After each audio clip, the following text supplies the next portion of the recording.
Olá!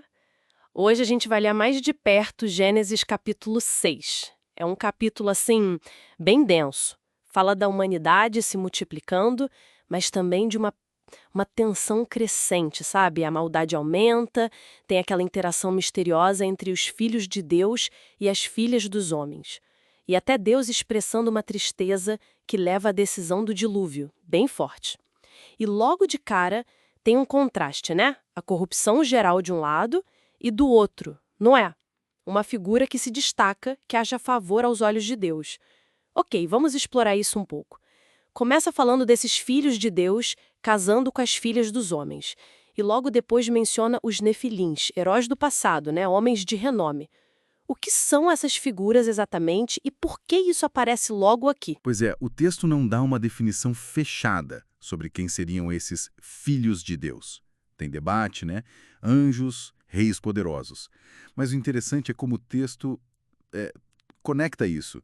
Ele apresenta essa situação e logo em seguida vem a avaliação divina. Deus limita a vida humana, 120 anos, e percebe essa maldade generalizada. A inclinação do coração humano era má, continuamente má. Uhum. O que é fascinante aqui é essa sequência.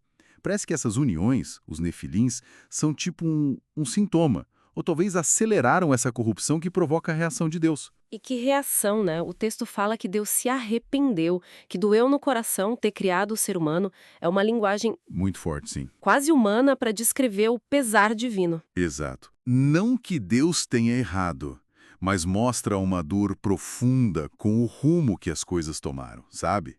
E esse pesar divino, lá no versículo 6, só reforça a seriedade do pecado e a justiça da decisão que vem depois. A destruição.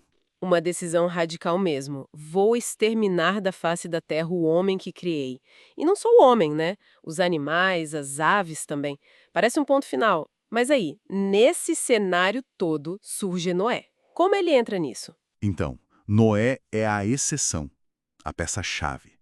O texto descreve ele como homem justo, íntegro, né?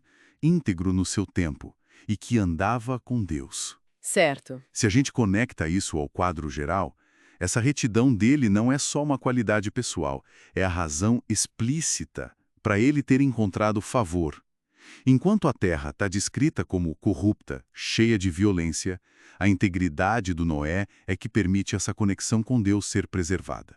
Por isso ele é o escolhido. E Deus não só escolhe, mas dá instruções super detalhadas para a arca.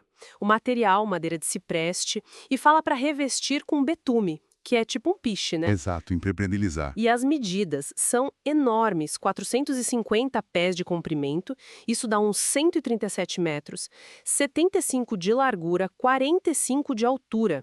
É um navio gigante. Sim, para qualquer época, imagina naquela época, essa precisão toda. Ela tem várias camadas, eu acho. Primeiro, reforça que não é só uma história, é um projeto concreto, sério. Uhum, Segundo, mostra a dependência total de Noé na orientação de Deus para algo tão fora do comum. faz sentido. O propósito é claro: salvar Noé, a família, os pares de animais, preservar a vida.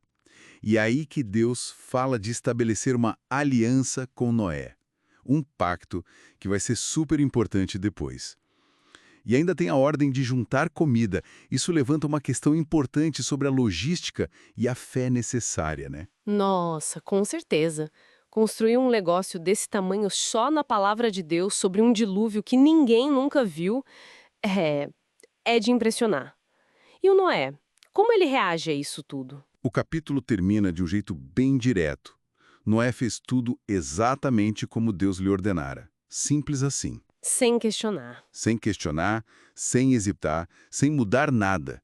Diante do caos que vinha e da tarefa gigante, a resposta dele é a obediência total, o que é um contraste direto com a desobediência, a corrupção do resto da humanidade, né? Verdade. Então o que a gente vê é esse detalhamento imenso, tanto da corrupção quanto da solução da arca e da obediência do Noé. Fica uma coisa para a gente pensar, né? Por que será que o texto gasta tanto tempo detalhando o problema, a solução e a resposta humana?